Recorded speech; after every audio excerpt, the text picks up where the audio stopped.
म्हणजे तिथं खरी लावणी बघायला मिळते आम्हाला, जे आम्ही म्हणतो ते. परंतु तिथं कुठेही DJ शोवाल्याला बोलत नाही, बोलवतच नाहीत ना. हां, तिथं ते बोलवत नाहीत. परंतु तसे जर काही ठिकाण जर सोडले तर अखंड महाराष्ट्रामध्ये आता हल्ली लावणीपेक्षा DJ शोला जास्त डिमांड आहे. तर माझा तुम्हाला प्रश्न आहे की अशा कारणामुळं तुम्हाला शो कमी मिळतात का जास्त मिळतात, काय होतं नेमकं? खूप छान प्रश्न विचारला तुम्ही, की लोकांना खूप प्रश्न पडतात असे की अगं मला विचारतात, म्हणजे मुंबईत मी राहते, मला मुंबईत अगं तुला कार्यक्रम कमी असतील ना आता, ह्या व्यक्तीला तर खूप कार्यक्रम आहेत, अगं ती किती फेमस आहे, ही किती फेमस आहे. तर मला अशांना सांगायचं आहे की ते दहीहंडी, गणपती, यात्रा सीझनला बाहेर पडतात, कळलं. आम्ही वर्षभर कार्यक्रम करतो, कारण की आम्ही ना 30 लोकांना जगवतो, लीडच्या हिरोईनी. कारण की आमचं कामच आहे की अख्खा बॅनर जगला पाहिजे, त्यासाठी आम्हाला काम करायचं असतं, फक्त फेमस होण्यासाठी नाही. बॅकस्टेज आर्टिस्ट आहे ज्यांना फक्त आत्ता तर म्हणा त्यांना 500-1000 रुपये पेमेंट आहे, 800 रुपये पेमेंट आहे, त्यांचं घर त्याच्यावर चालतं, त्यांच्यासाठी म्हणून काम करायचं आहे. आणि मला टचवूड की माझं नशीब इतकं चांगलं आहे की मला कुठल्याही ओकेजनची गरज लागत नाही. मला महिन्याचे 30 दिवस चांगले कार्यक्रम असतात, कळलं. आणि मी एकाच दिवसाला 2-2, 3-3 कार्यक्रम करते, त्याच्यामुळे या कार्यक्रमामध्ये सिंगर, वादक सर्व असतात, पूर्ण टीम असते. अच्छा, म्हणजे तुम्ही डीजेचा उपयोग थोडाही करत नाही त्याच्यामध्ये? नाही, करतो ना. अच्छा. डीजेचा उपयोग ट्रेंडनुसार बदलावंच लागतं आणि ट्रेंडनुसार बदलणं गरजेचं आहे आणि बदलायलाच पाहिजे. आणि मी सांगत असते इवन की आमच्या प्रोड्युसरांना, मॅनेजरला, की आपण हे गाणं करूयात, भले डीजेवर असेल पण ते कसं प्रेझेंट करायचं हे आम्ही ठरवतो. डीजेचं कुठलंही गाणं द्या, इवन आयोजकही सांगतात की मॅडम हे गाणं करा, आम्हाला हे हवं आहे, नाही मिलेगा ऐसा घागरा करा, चोली की पीछे हे गाणं करा, करतो ना आम्ही आमच्या वेमध्ये करणार. पण तुम्ही कुठलंही गाणं सांगा, ते प्रेझेंट कसं करायचं, हां त्या गाण्याची कॉस्ट्युमची रिक्वायरमेंट काय आहे ते इम्पॉर्टंट आहे. हमको ते माधुरी दीक्षितचं गाणं आहे, हम तो आज कल है, बरोबर, त्याच्यामध्ये माधुरी दीक्षितने इथेच साडी लावली आहे, बरोबर, कोळी लुक केला आहे, हां, कोळी लुक, राईट. त्या गाण्याची रिक्वायरमेंट ती आहे, त्या गाण्याची रिक्वायरमेंट ती आहे, हे तुम्हाला कळलं पाहिजे. तुम्ही फुलवंती कराल आणि त्या गाण्याला इथे साडी लावाल, काहीतरी संबंध आहे का? पदर सुटला आहे का संस्कृती सुटत चाललेली आहे? संस्कृती सुटत नाही चालली आहे, आपण संस्कृतीला सोडत चाललो आहे आणि पदर खाली खाली खाली खाली घेत चाललो आहोत, कळलं. आणि ज्याला संस्कृती जपायची आहे तो जपतोच आहे, ज्याला पदर टिकवायचा आहे तो टिकवतोच आहे. त्या व्यक्तीने ठरवलं पाहिजे आपण काय करायचं आहे. मग फेमस व्हायचं आहे तर कुछ भी करो, मग इथे कशाला करताय, वेगळ्या जागा आहेत त्यासाठी, तिथे जाऊन करा ना. उगाच बाकीच्या कलाकारांच्या पोटावर पाय कशाला, म्हणजे बाकीचे इन द सेन्स काय आहे की बाकीचे म्हणजे आता आमचा ग्रुप आहे किंवा माझा ग्रुप आहे, त्यांना चांगलं नाव आहे, चांगले कार्यक्रम मिळत आहेत, त्यामुळे आमच्या पोटावर पाय नाही आहे, कळलं. पण जे खरंच खूप कमी बॅनर्स आहे, ज्यांना कधीतरी कार्यक्रम मिळतात, त्यांना नाही मिळत कार्यक्रम, तुमच्यामुळे नाही मिळत. आणि मला विचारणाऱ्यांना मी सरळ सांगते की मी 30 दिवस फुल असते, मला कामाची कमी नाही आहे लावणीच्या बॅनरसाठी, लावणीसाठी. बाकीच्या गोष्टी तर मी करतच असते, पण लावणीसाठी मला कामाची गरज नाही, मला काम पूर्ण वर्षभर असतं. आता पावसाळा सुरू झाला आहे, अर्थातच DJ शो बंद झालेले आहेत बऱ्यापैकी, तरी पण काही कलाकारांचे शो चालूच आहेत. हे कसे नेमके चालू आहेत? हे नाईट शो म्हणतात आहेत आमचे चालू. Night show? हो, काय कसला प्रकार आहे नाईट शोला? कुठे करतात ते शो नेमका?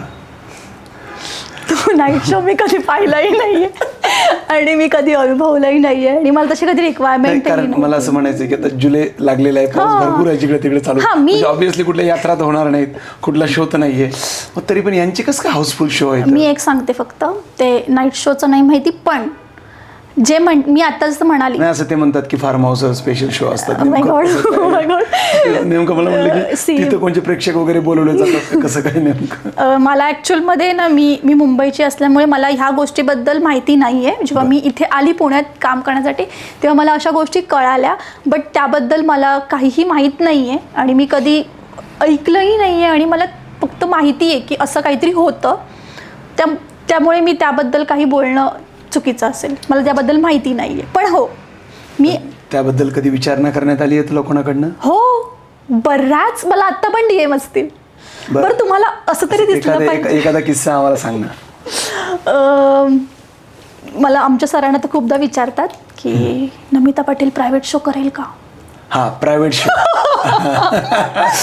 आणि मी नवीन होती तेव्हा, आणि मला असं म्हणजे आमची सिंगर आहे जिचं आणि आमचं खूप चांगलं बॉन्डिंग आहे. ती मला म्हणाली, अगं ह्या पोरी PS चा शो करतात.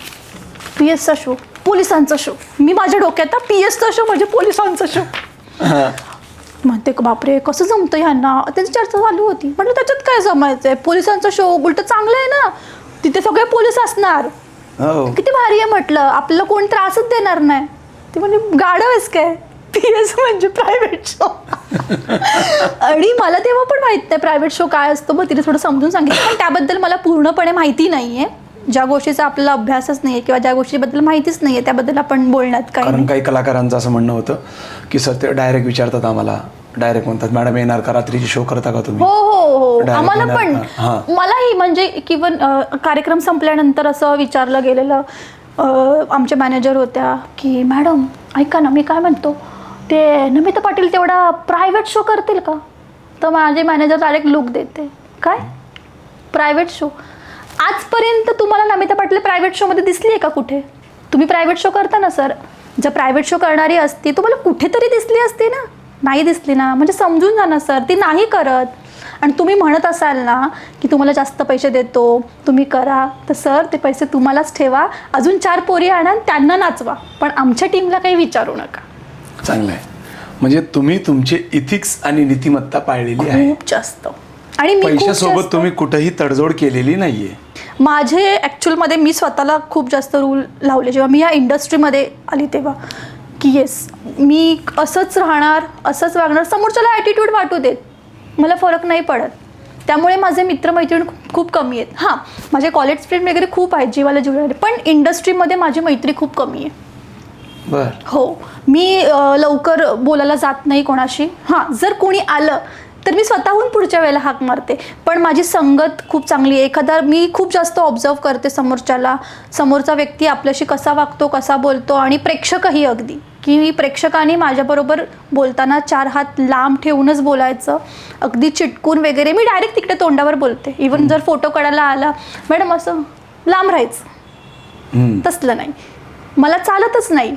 त्यामुळे मी त्या डोक्यात फिट बसवलेलं की ह्या गोष्टी मला पटत नाही. मला आणि आपण जशी सवय लावतो ना तसं पुढे लागत असते बरं का.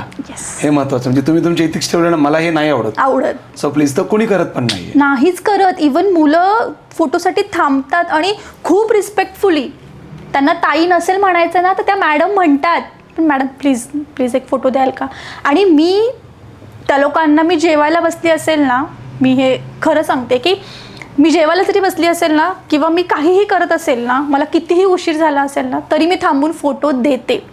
कारण त्यांच्यामुळे आज मी जगते, त्यांच्यामुळे आज माझ्या घरात जे काही आहे, त्यांच्यामुळे आज मी मोठी आहे. त्याच्यामुळे मी त्यांना निग्लेक्ट नाही करत. पण हो, जर एखादा डांबरट दिसला ना तर ऑफकोर्स मी नाही देत फोटो. कारण की मला माहिती आहे हा पुढे जाऊन मला त्रास देणार आहे. कुठेही टच केलेलं मला आवडणार नाही, कारण की त्याची पुढची स्टेप माझी खूप घाणेरडी असेल, मी डायरेक्ट कानाखाली खेचेल. त्यामुळे मला ते नको. असं कधी झालंय का, असं कधी किस्सा एखादा काय. नाही, ॲक्च्युली हा किस्सा माझ्याबरोबर घडूच शकत नाही, कारण की माझी नजरच तशी असते. मी आधीच जर मला असं म्हणजे एखाद्या कार्यक्रमात वाटलं की खूपच त्रास होतोय, पोरं अशी खूपच जास्त त्रास येतात आहे, शिव्याच घालतात आहे, हेच करतात आहे, असं होतं. खालून शिव्यांचा आवाज येतो, दगड फेकायचा आवाज, दगड मारतात, लागतो दगड. आयोजक म्हणतात ते एवढे पैसे दिलेत, ह्यांनी काय कार्यक्रम केलाय. आणि मग जेव्हा ते फोटो काढायला येतात, पैसे घेऊन येतात, सर कार्यक्रम नाही आवडला का. नाही मॅडम, तेवढं ते हे झालं पाहिजे होतं, तेवढं ते झालं होतं. सर तुम्ही पेमेंट किती केला. एवढा पेमेंट केला. कार्यक्रम किती तासांचा होता. 3 तासाचा. आम्ही कार्यक्रम कितीला संपवला. 3.5 तासाने. अजून काय घ्यायचं होतं. आणि माझं उत्तर डायरेक्ट तोडफोड असतं, पण मी मुद्देसूद बोलते, उगाच काहीही बोलत नाही. आणि त्याचबरोबर माझी टीम इतकी कोऑपरेटिव्ह आहे की फोटो काढताना माझ्या बाजूला आमच्या ग्रुपची मुलं उभी असतात. हो, ते त्यांचं आवरायचं सोडतात, वाद्य सोडतात आणि पहिला उभे राहतात. फोटो काढा आणि रूममध्ये जायचं. तुम्ही गप्पा चर्चा तसलं काही नाही, कोणाशी, प्रेक्षकांशी नाही. हां, मॅनेजर असेल, प्रेक्षकांना जर बोलायचं असेल, समोर मॅनेजर असेल, तिच्यासमोर बोलायचं जे काही बोलायचं असेल ते बाकीच्या गोष्टी तसं माझ्याकडे तर बिलकुलच नसतं. मी खूप जास्त स्ट्रिक्ट म्हणजे स्वतःलाही नियम लावलेत आणि टीम मधल्या पोरींना पण ते सगळे नियम आहेच आहेत. त्या लोकांना, बिकॉज त्यांच्यामुळे मला जास्त लागले. कारण कसं असतं, प्रोफेशनल कलाकार असतो ना, कळलं, तो खूप जास्त नियमांनी बांधलेला असावा. माधुरी दीक्षित दिसते का तुम्हाला कुठेतरी नाश्ता करताना किंवा कोणातरी गप्पा गोष्टी करताना प्रेक्षकांशी दिसते का? नाही दिसत ना. स्वतःला मी माधुरी दीक्षित नाही समजत, मी नमिता पाटीलच समजते, पण मला माझे एथिक्स लावून घ्यायचे. कलाकार म्हणून स्वतःचे एथिक्स आपण लावलेले आहे. काही अल्बम, काही सॉन्ग अशामध्ये काही केलेत का? खूप. मी कृणाल म्युझिक, सुमित म्युझिकचे बरेच अल्बम केलेले आहेत. बर. एखादं फेमस गाणं? माझी 3 मिलियनला गेली होती, पाण्याला वगैरे आहे, पण ते वसई, विरार, पालघर या भागातलं आहे ते गाणं.